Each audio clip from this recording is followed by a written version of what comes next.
Oh, welcome back to the broadcast. We shift gears to a different conversation altogether, and this on matters relationships, very, very important. We're coming from a political season, and sometimes you find that, with this growth of intermarriages and also this growth of people marrying from different areas, where you find that you have married a person from a different tribe, from a different region, you understand that you come together in one home, but with lots of, opinions that could appear different. So sometimes to gel that in and to work out things together would be very, very, a little bit tricky to manage. And therefore, sometimes you need the help of counseling psychologists. Sometimes you need the help of people who've been there long ago or long enough to just let you know how you can make sure that you manage the ties. And so as we speak of, the face of politics, we all know that there are instances where you are in a relationship, you're in marriage, and you realize the kids and as well as the parents differ politically, especially in the question of politically. You find that someone is from this region, another person is from a different region, and their party affiliations, and they speak different.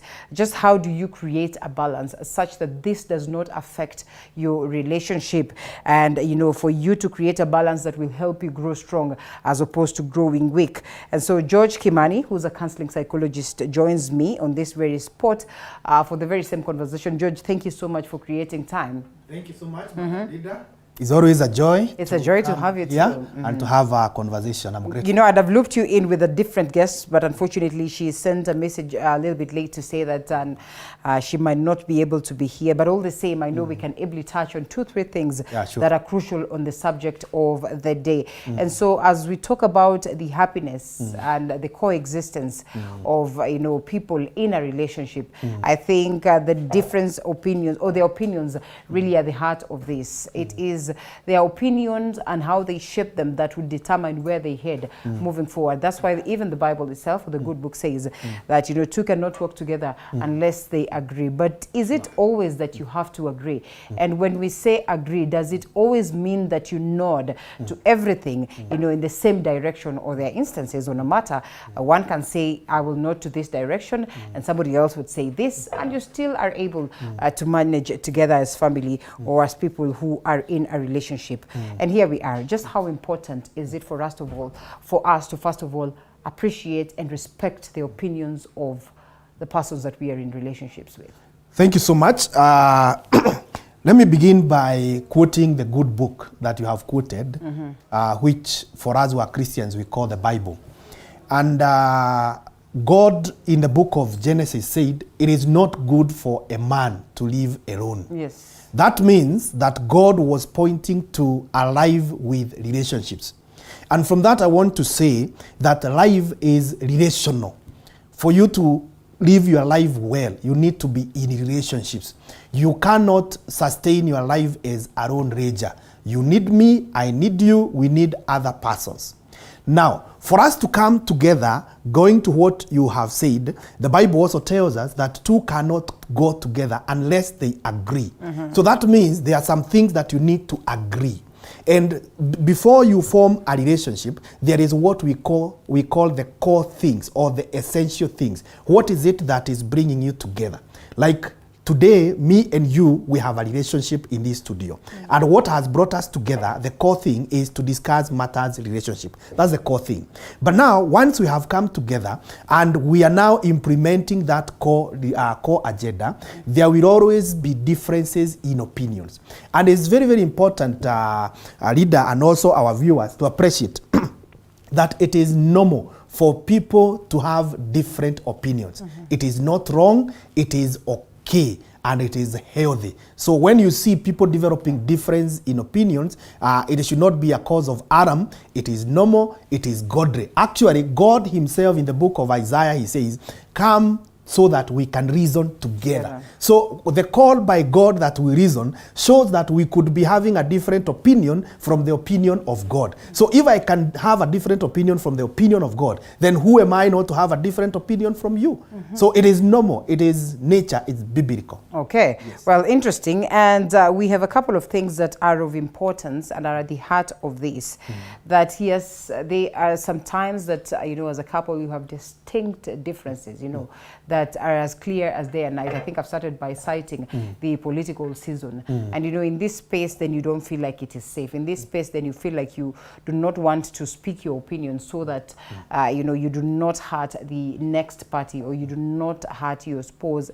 How then do you create a balance, you know, right from the word go, you know, to get the two of you understanding? And even sometimes, you know, when you're talking about relationships, it could extend even to young ones or to young ones. There are people who are in a relationships, they're married, they have children who are past 18, and of course with the most obvious political scenario in the country, they would differ politically, they would differ based on ideology, they would differ based on reasoning.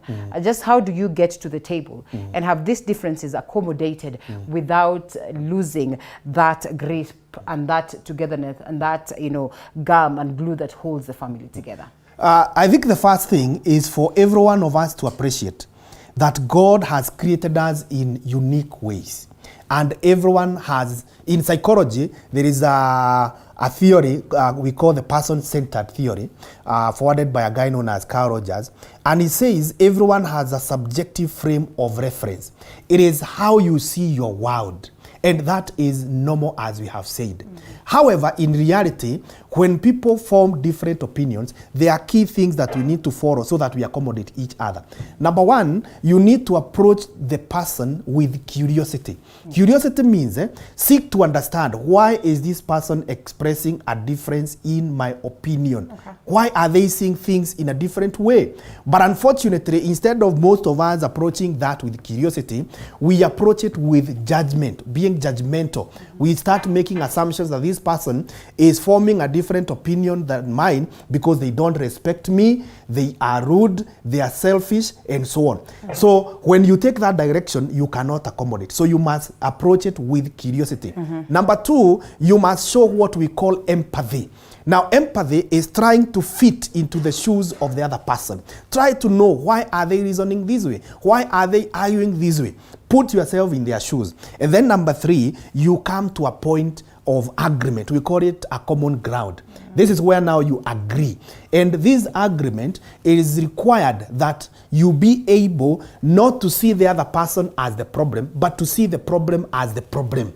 But as long as you become personal, as long as you see this is the person who has the problem, then you can never be able to accommodate a difference in opinions. So you need to see the problem as the problem, then discuss it, and at that point, you'll be able to accommodate the other person. Yes. All right. And in this case, it's about accommodating the other person. But are there instances, and is it healthy that in a relationship, yes, you could be having a divergent opinion, but then again, you have to lower yourself or perhaps raise yourself to the level of the other partner for purposes of calling or quelling any form of, you know, indifference that could be there?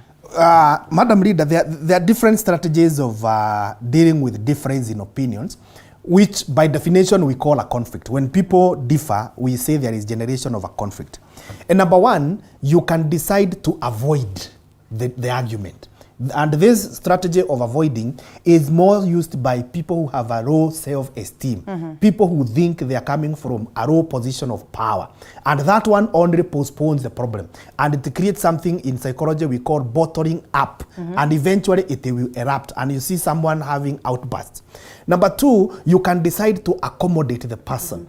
And to accommodate means you take their ideas, you give in to their ideas.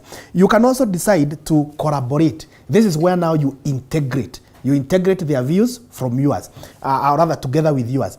And another strategy that we can use is called competition. This is where now you decide it is my way and no other way. In quantitative analysis, which I also teach, we call it zero-sum game. It is where you say, everyone for themselves, God for us all. You go your way, you start competing. Now, in many instances, competition does not always resort to general benefits. And that's why even in political world, we have had or we have been treated to the narrative that we must run away from this issue of the winner taking it all, because when we have the winner taking it all, the other party may be disgruntled. So it is required that the persons be able to accommodate the others, be able to listen and understand the other person. Yeah. All right, and let's take it a notch higher and look at a family, and a family that has children therein. And I'm sure when we're talking about this, it's not always about, you know, a man and a woman. It goes on to the people that are around us. And sometimes the differences that we have in opinion that would affect these others that are dependent on us, or otherwise, you know, we are dependent on them. How do we get to create a balance, and especially at that family level where there is an incorporation, or there is an existence of other parties that are involved, you know, in this very relationship that then would be looked at as nuclear, extended, and all that? Let me I respond to that by first of all saying there are different ways in which we find ourselves in relationships. One is what I would call involuntary relationships. This is where you found yourself. And examples include the family where you are born, your nuclear family, your extended family, the tribe. You found yourself there. You cannot be able to move out. And number two, we have what we call the voluntary methods. Now, this is where you voluntarily take yourself into that relationship. For example, marriage, business partnerships, and so on and so on. Now, in whichever form of a relationship you find yourself, for you to move on, you have to be agreeing, or you have to be having issues that come and you agree. But on the ground, or rather on the other side, there are instances you don't agree. Now, how do you deal with those ones? The best way is try to communicate to the other person. Try to understand them. And if you realize that they cannot change their position, then look for a way that you will use to solve that conflict, and a way that will not destroy the initial goal going into the future. Okay. Because there is a way you can respond to a conflict, and it makes the original terms of the relationship to be changed. You see, like now we have had politics.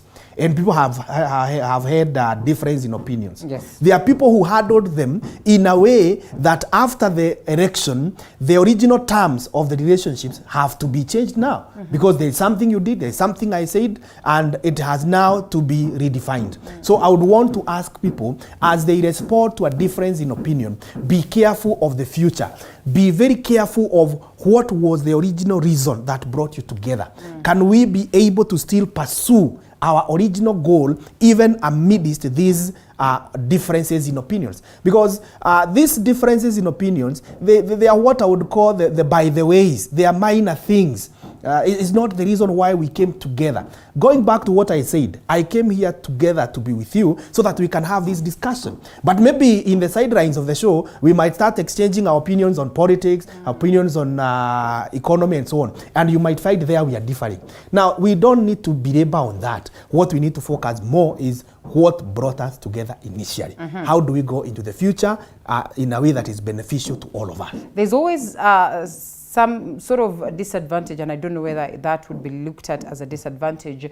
You will tell us that, you know, comes with the fact that we look at a certain, you know, goal, that we look forward to get to a certain, you know, level as a people, say perhaps when we come together in a relationship, that the ultimate goal is marriage, the ultimate goal is life together for the rest of time, that this would get a majority of people, you know, not coming out to be themselves.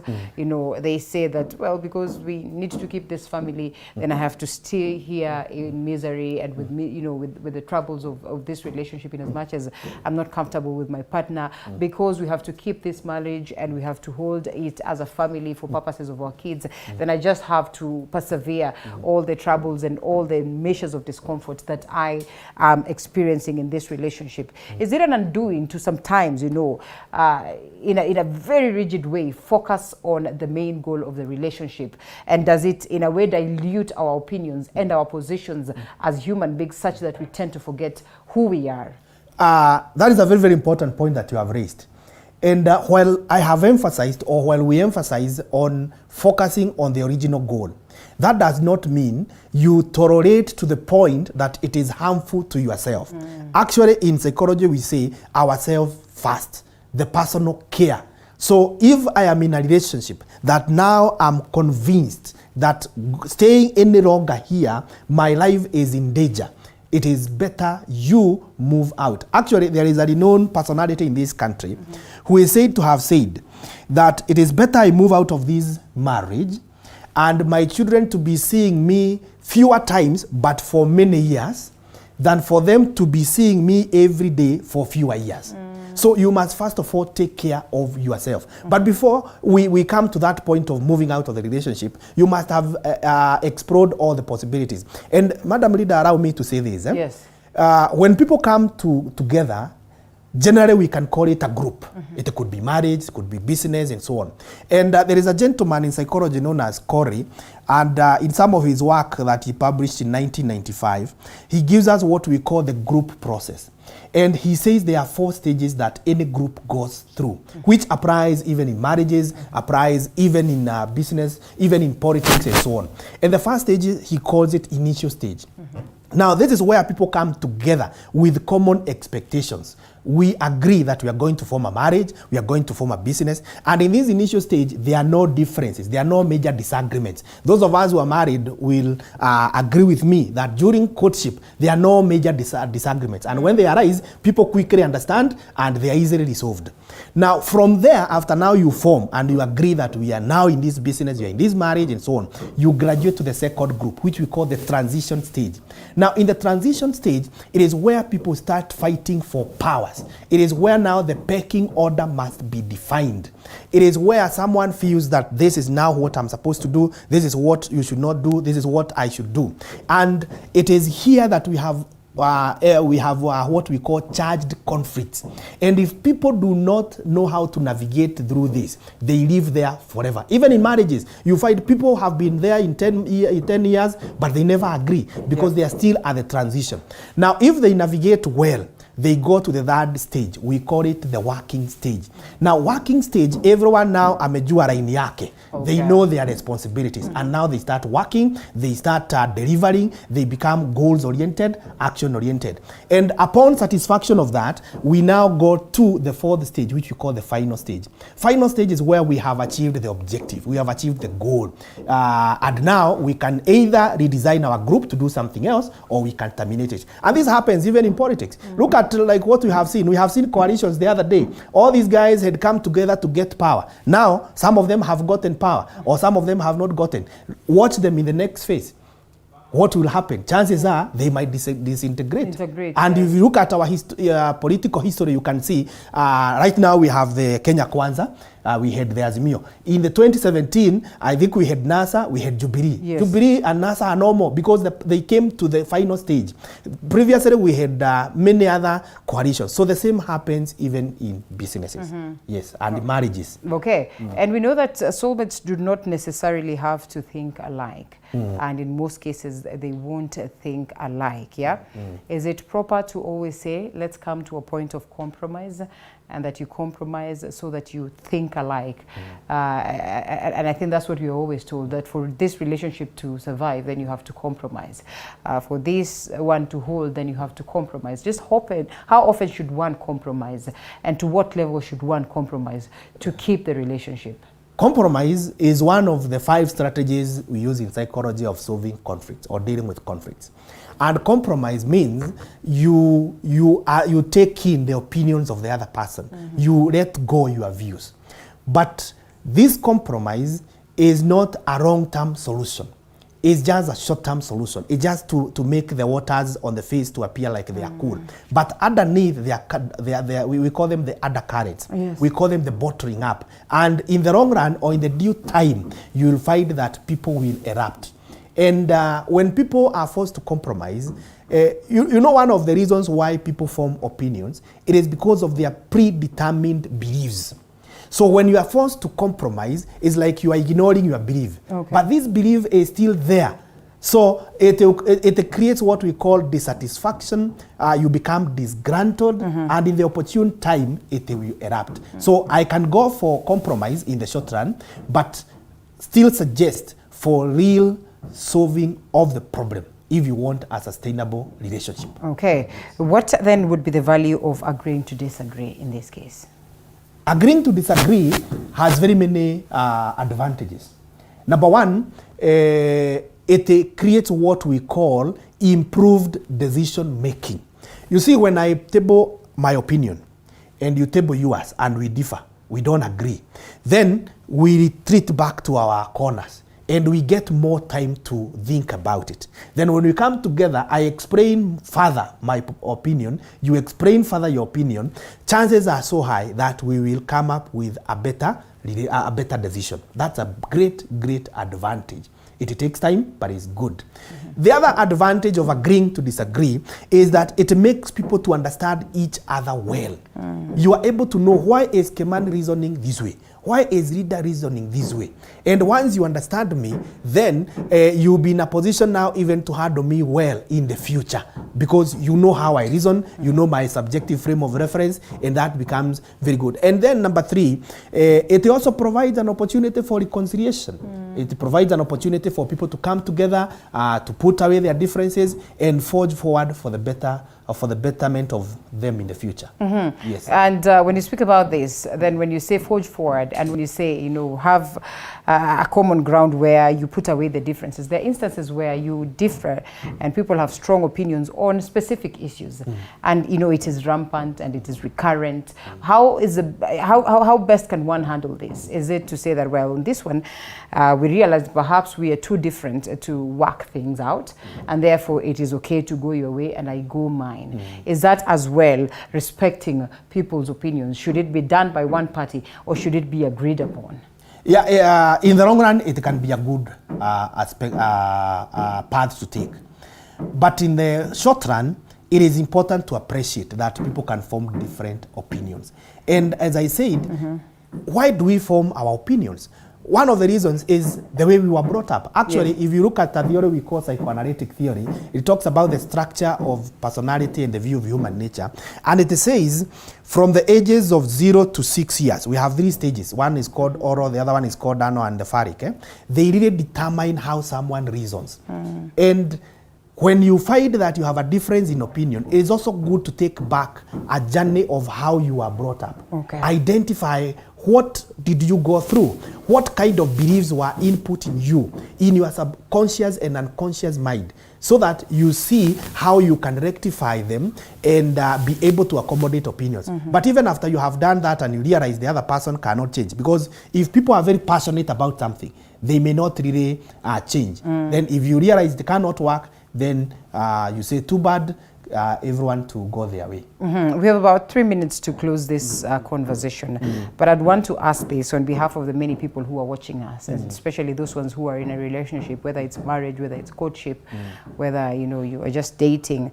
What are some of the things to look out for, especially when you want to be careful not to have different opinions? What are some of these things that would cause distinct, different opinions, say in a relationship? About 3, 4.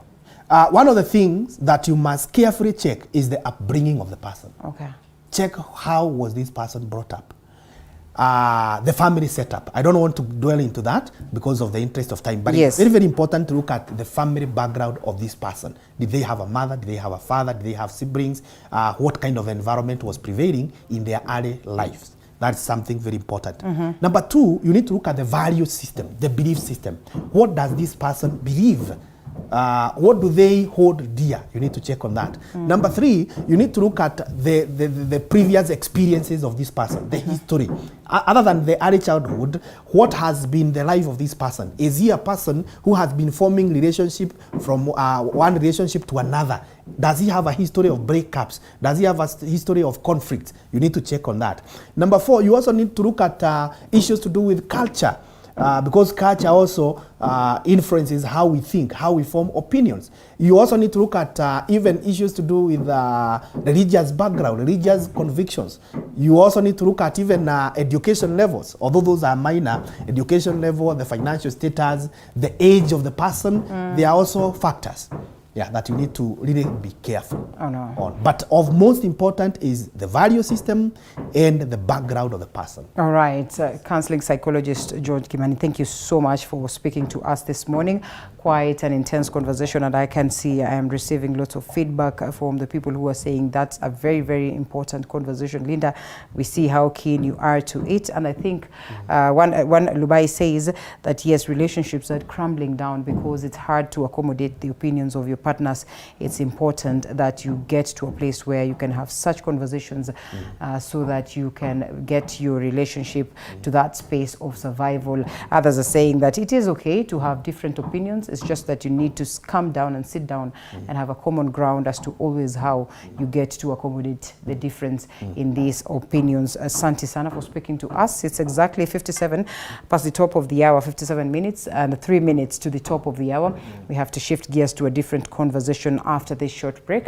Look forward to having some other time. Thank you. Thank you so much. All right. I appreciate it. Okay. Your contacts, just in case they'd love to hear from you, or maybe they'd love to get guidance? Yes, they can get me in town at the Bazaar Plaza in a school known as Destiny Technical Training Institute, and my contacts are 0720 322 961.